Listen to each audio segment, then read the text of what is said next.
अस्सलाम वालेकुम। मेरा नाम कदस भट्ट। इस वीडियो में आपके साथ मैं क्रिप्टो मार्केट की ताज़ा तरीन अपडेट्स, न्यूज़ इन्फॉर्मेशन, मेरा तजिया शेयर करूंगा। अमेरिका में आज सीपीआई रिपोर्ट आनी थी। इस वक्त जब मैं वीडियो बना रहा हूं तकरीबन 6 बजे का टाइम है, शाम 6 बजे का, और 5:30 बजे पाकिस्तानी टाइम के मुताबिक सीपीआई रिपोर्ट का डाटा आ गया। ये स्क्रीन पे आपको डाटा नज़र भी आ रहा है। इसके ऊपर थोड़ा सा डाटा मैं बाद में डिस्कस करूँगा, लेकिन बीटीसी और ओवरऑल मार्केट जो है वो थोड़ा आपको ग्रीन कैंडल्स बनाती हुई नज़र आ रही हैं। लेकिन मेरा ख्याल ये है कि जब सीपीआई रिपोर्ट आनी होती है उसको तकरीबन रिपोर्ट से पहले और रिपोर्ट के बाद 3 घंटे मार्केट वोलाटिलिटी मार्केट में नज़र आती है। अभी बीटीसी की प्राइस, जब मैं वीडियो बना रहा हूँ, आधा घंटा हो गया और मुमकिन है आइंदा आधे घंटे घंटे तक मज़ीद कोई डेवलपमेंट हो। अगर बीटीसी की प्राइस ने, जो कि सीपीआई रिपोर्ट का डाटा पॉजिटिव आया, बहुत ज़्यादा पॉजिटिव नहीं आया लेकिन पॉजिटिव आया, बीटीसी की प्राइस को पहला जो इमीडिएट रेजिस्टेंस नज़र आएगा वो 28,600 की प्राइस पे नज़र आएगा। अगर आप मुझे टाइम दे थोड़ा, ये देखें यहाँ पे ये वाली जो प्राइस रेंज है एज अ रेजिस्टेंस वर्क करेगी। और ये प्राइस हिस्टोरिकली भी, खसूसन ये जो रिसेंट हिस्ट्री है बीटीसी की इस साल के स्टार्ट से, ये देखें यहाँ से ये अच्छी खासी एज अ रेजिस्टेंस प्राइस जो है 28,000 और 545 550 की प्राइस आप लगा लें, तो इसको इमीडिएट रेजिस्टेंस यहाँ पे नज़र आएगी। अगर ये भी ब्रेक हो जाती है तो फिर प्राइस ऊपर जाएगी।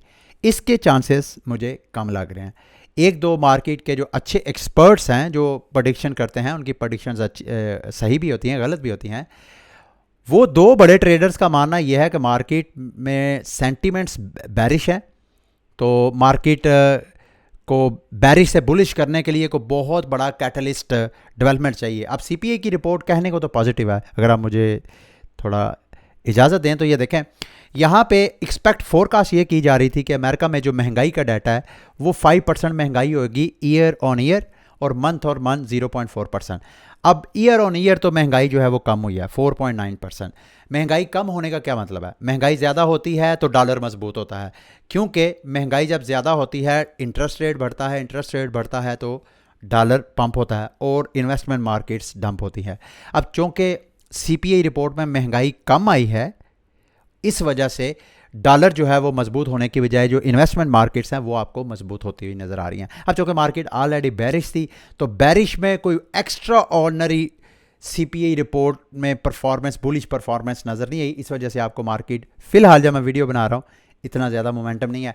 एंड मुमकिन है कि बीटीसी की प्राइस ज़्यादा से ज़्यादा यहाँ पे टच करके फिर यहाँ पे साइडवेज मूव होना शुरू हो जाए, अनटिल अनलेस कोई अगली न्यूज़ ना आए। कल चाइना की भी इसी तरह की कोई रिपोर्ट आनी है, वो भी शायद मार्केट के ऊपर अपना इम्पैक्ट छोड़े। अच्छा, आज मैं चाहता हूँ, मैं एक न्यूज़ आर्टिकल पढ़ रहा था तो मैंने सोचा मैं इस हवाले से आपको भी थोड़ा आगाह करूँ, थोड़ा आपके शौर में इजाफा करूँ।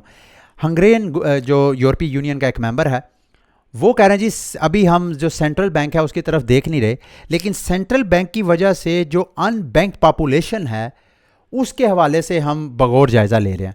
अब ये यूरोपियन जैसा मुल्क है जिसकी गवर्नमेंट स्टेट को ये टेंशन है कि उसकी पॉपुलेशन ऑलरेडी, देखा जाए तो कोई भी यूरोपियन मुल्क पाकिस्तान जैसे मुल्क से बहुत बेहतर है बैंकिंग और अनबैंकिंग पॉपुलेशन के तनाजुर में देखा जाए, लेकिन इस बेहतरी के बावजूद भी उनके जो स्टेट रेगुलेटर्स हैं वो इसको एक्सप्लोर कर रहे हैं। अब सवाल ये है कि ये बैंक पॉपुलेशन और अनबैंक पॉपुलेशन होती क्या है।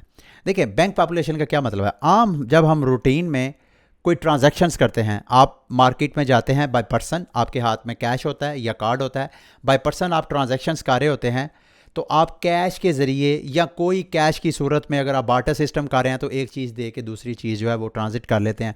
इसमें आपको ना बैंक होने की ज़रूरत है, यहाँ पे आप अनबैंक्ड हो के भी अपना काम चला लेते हैं। लेकिन दुनिया ऐसे नहीं चलती। यहाँ पे बैंक पॉपुलेशन का मतलब यह है कि जब कभी आपने एक जगह से दूसरी जगह कोई बंदा मौजूद है, उससे कोई चीज़ ख़रीदनी है, बेशक उसकी कोई प्रोडक्ट है या सर्विस है, तो फिर आपने एक शहर से दूसरे शहर, एक सूबे से दूसरे सूबे या एक मुल्क से दूसरे मुल्क जब पेमेंट करनी है तो फिर आपको कोई थर्ड पार्टी चाहिए जो कि बैंक्स हैं। तो इस प्रोसेस को बोलते हैं बैंकिंग, यानी। और दूसरा ये भी आप अनबैंक पॉपुलेशन, जिस मुल्क की अनबैंक पॉपुलेशन होती है उसके अंदर करप्शन ज़्यादा होती है, क्योंकि जो मुल्क सबसे ज़्यादा बैंक्ड होता है उनकी ट्रांजैक्शंस, उनके एक्सचेंज, उनके लेन देन जितने ज़्यादा कंप्यूटराइज होते हैं उतनी ज़्यादा वहाँ पे करप्शन के चांसेस कम हो जाते हैं। अब पाकिस्तान जैसे मुल्क जो है तकरीबन, अगर मैं गलत नहीं हूँ तो 10 करोड़ से ज़्यादा की पॉपुलेशन ऐसी है जो कि अनबैंक्ड पॉपुलेशन है। सवाल अब दूसरा ये कि पॉपुलेशन को हमें बैंक करने की क्यों ज़रूरत है। मैं आपको अपनी एक छोटी सी मिसाल से समझाने की कोशिश करता हूँ ताकि आपको समझ आए ये कितनी इंपॉर्टेंट टॉपिक है जिसके बारे में आपको समझना चाहिए। मेरी सिस्टर ने उम्रा करने जाना था, मेरे बहनोई ने और सिस्टर ने, और मैंने एजेंट के ज़रिए उनका सारा वीज़ा प्रोसेस वगैरह करवाया। उन्होंने पेमेंट करनी थी एजेंट को, और आप हैरान होएंगे कि उनको ये नहीं, उनका चूँकि बैंक अकाउंट नहीं है तो उन्होंने पेमेंट करनी थी इस्लामाबाद। तो वो पता है क्या मुझे कह रहे थे, मुझे कह रहे थे मैं पेमेंट लेके लाहौर आपके पास आ जाता हूँ और आप वहाँ से अपने बैंक से उनको, ये देखें आप, ये लोगों की कॉमन अंडरस्टैंडिंग करें। अच्छा, इसमें आपको ये सवाल आ सकता है कि यार एजुकेशन की प्रॉब्लम है। नहीं, सिर्फ एजुकेशन का मसला नहीं है। दूसरी है कि भाई क्यों जो पाकिस्तान की पॉपुलेशन है या दुनिया की वो तमाम मॉडर्न कंट्रीज़ की पॉपुलेशन भी क्यों बैंक्ड पॉपुलेशन नहीं है, वहाँ भी अनबैंक्ड पॉपुलेशन क्यों है। इस वजह क्योंकि जो हमारा रवायती बैंकिंग सिस्टम है उसकी इतनी कैपेसिटी नहीं है। आप इमेजिन करें कि अगर सारी 22 करोड़ की 22 करोड़ आवाम अगर बैंकिंग के साथ लिंक हो जाती है, ठीक है, उससे हमारे निज़ाम तो उससे बेहतर हो जाएगा बैंकिंग होने से, लेकिन क्या हमारे बैंक्स इतनी ज़्यादा पॉपुलेशन का बोझ उठा सकते हैं।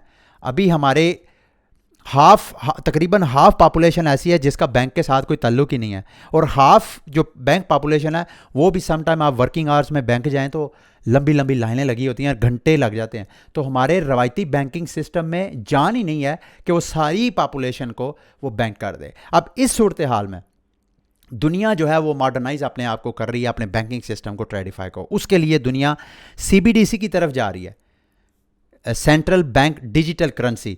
उससे क्या होगा कि हर बंदा, जैसे हमारे पास अपना CNIC होता है, आजकल कम से कम जो स्मार्टफोन यूज़र्स हैं उन स्मार्टफोन यूज़र्स को जो हुकूमत पाकिस्तान है, जो उसका PKR है, उसके ज़रिए वो अपना एक मोबाइल में एक वॉलेट उसका बन जाएगा, और उस वॉलेट के ज़रिए बगैर किसी बैंक में जाए हुए हम एक दूसरे के साथ ट्रांजैक्शंस कर सकते हैं। हमारी रास्त ID एक यूं ही समझ लें कि इसी की तरफ बढ़ता हुआ एक कदम है, रास्त का जो system state bank of Pakistan ने शुरू किया।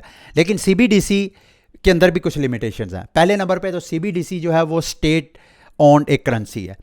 अगर हम CBDC को यूज़ करते हैं, अपनी अनबैंक पॉपुलेशन को बैंक पॉपुलेशन करते हैं, इससे अनबैंक पॉपुलेशन की खराबियां तो कम हो जाएंगी, लेकिन सेंट्रलाइजेशन की वजह से, सेंट्रल कंट्रोल की वजह से हमारा पैसा गोगे होगा, हमारी हार्ड अर्न मनी, हमारे मुल्क में खसूसन जो अंडर डेवलप कंट्रीज़ होती हैं या डेवलपिंग कंट्रीज़ होती हैं, वहाँ की पॉपुलेशन का सबसे बड़ा मसला ये होता है कि जब तक वो पैसा कमाते नहीं हैं तो रियासत पूछती नहीं है, स्टेट पूछती नहीं है। वो भूखे मरें, वो किसी से कर्जा लें, वो चोरी करें, जैसे मर्जी उन्होंने अपने पेट की आग बुझानी होती है। लेकिन जैसे ही इन डेवलपिंग कंट्रीज़ की पॉपुलेशन में से जैसे ही कोई बंदा कमाना शुरू करता है तो फ़ौरन रियासत के सारे इदारे एक्टिव हो जाते हैं और उनसे कहते हैं हमें टैक्स दो, ये फ़लाँ टैक्स दो, ये इनकम टैक्स, ये सेल्स टैक्स, ये प्रॉपर्टी टैक्स और ये फ़लाँ टैक्स।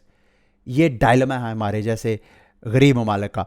तो जैसे अगर आप CBDC की तरफ जाते हैं, अपने आप को बैंक पॉपुलेशन की तरफ CBDC के ज़रिए लेके जाते हैं, तो पैसा आपका है हार्ड अर्न, लेकिन जब हुकूमत चाहे आपके पैसे को वो फ्रीज कर सकती है, वो इनवैलिडेट कर सकती है।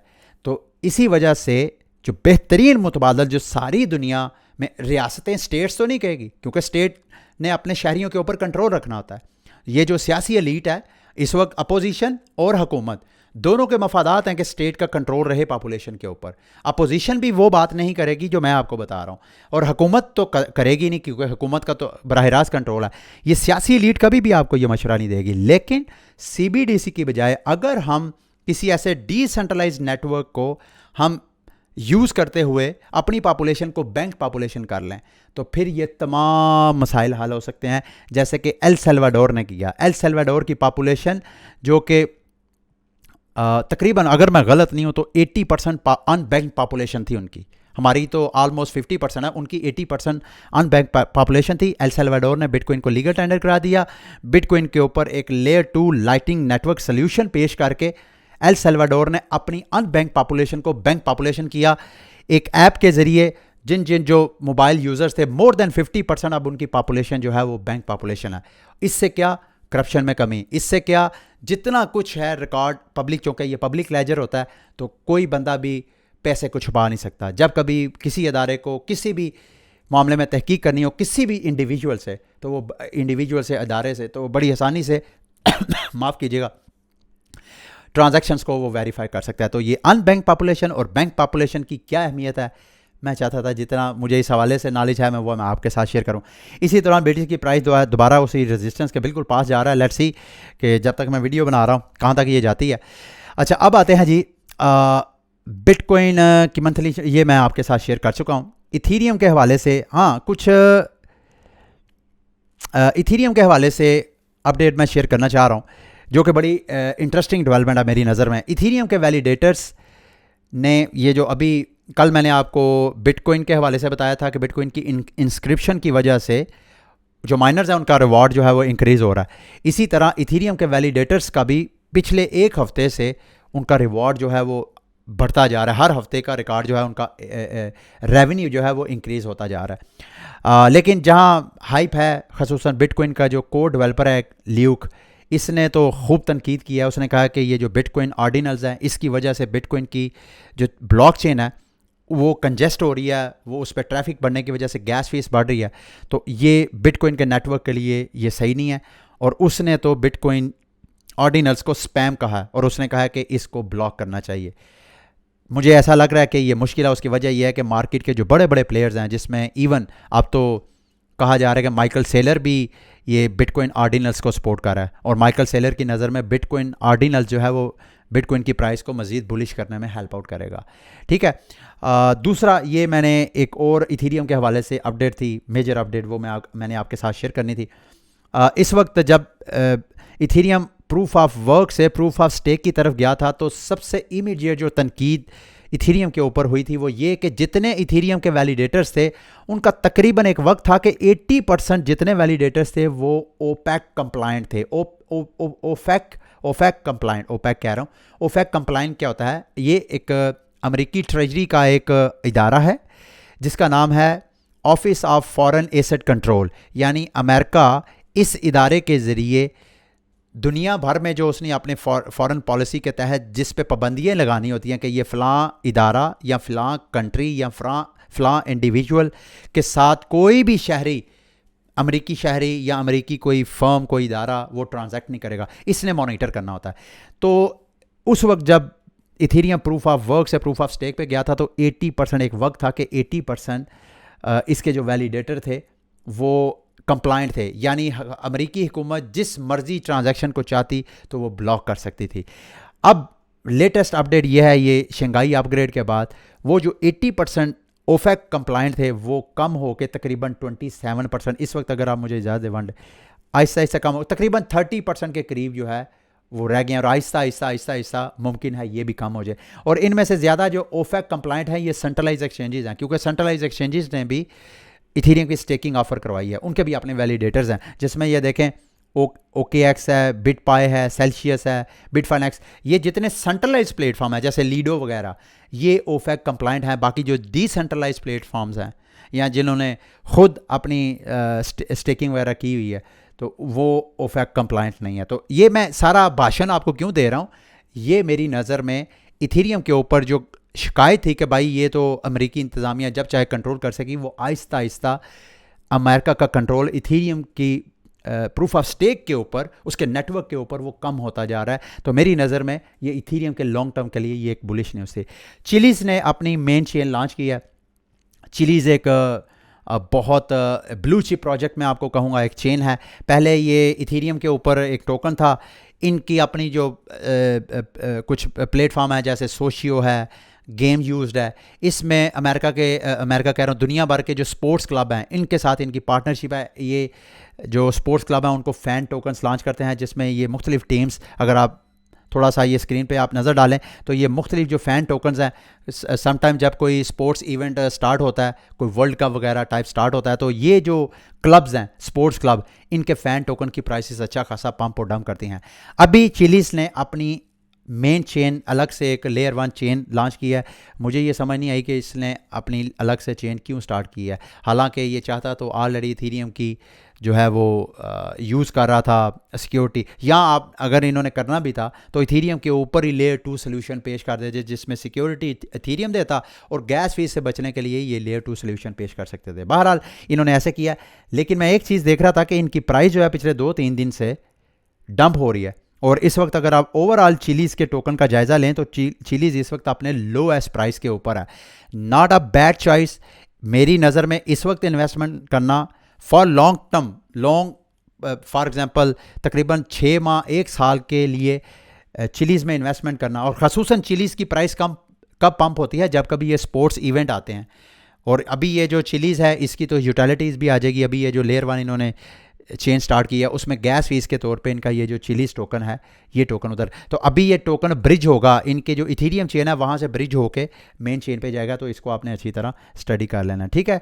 लास्ट में हाँ, ग्रे स्केल के हवाले से रिपोर्ट आ जी। ग्रे स्केल जो SEC एक्शन ले रहा है, अब उससे SEC के जो एक्शंस हैं उससे ग्रे स्केल को भी टेंशन पड़ी हुई है और कॉइन बेस को भी, क्योंकि ग्रे स्केल का तकरीबन $6 बिलियन के $5.4 बिलियन के एसेट्स हैं जो कि ग्रे स्केल ने कॉइन बेस की जो एसेट कस्टडी फर्म है उसके पास रखवाए हुए हैं।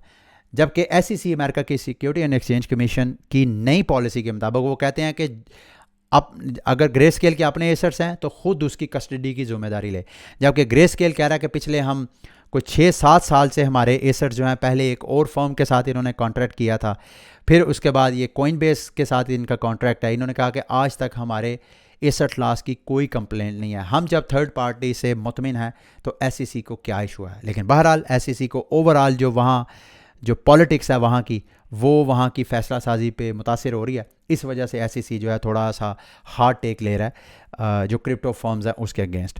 अच्छा, ये मैं एक NFT मिंट करने की एक ज़ेलर, एक पिछले दिनों मैंने एयर ड्रॉप फार्मिंग के हवाले से भी आपके साथ शेयर किया था, एक ज़ेलर ने अपनी NFT कलेक्शन लॉन्च करने के हवाले से ये एक अपॉर्चुनिटी दी है, ये आप पॉलीगॉन के ऊपर इनकी NFT मिंट कर सकते हैं, लेकिन उसके लिए ये वाले सारे काम आपने सोशल मीडिया पे इनकी ट्वीट्स वगैरह मेरा ख्याल है लाइक करने हैं और ये रीट्वीट वगैरह आपने करने हैं। अगर आप ये सारे प्रोसेस कर लेंगे तो उसके बाद आप पॉलीगॉन जो है वो मिंट कर सकते हैं। तो इससे पहले आपने गैलेक्सी के ऊपर जाके अपना अकाउंट बनाना है, अपना वॉलेट, जिस वॉलेट के ज़रिए आपने ये NFT मिंट करना है, ठीक है।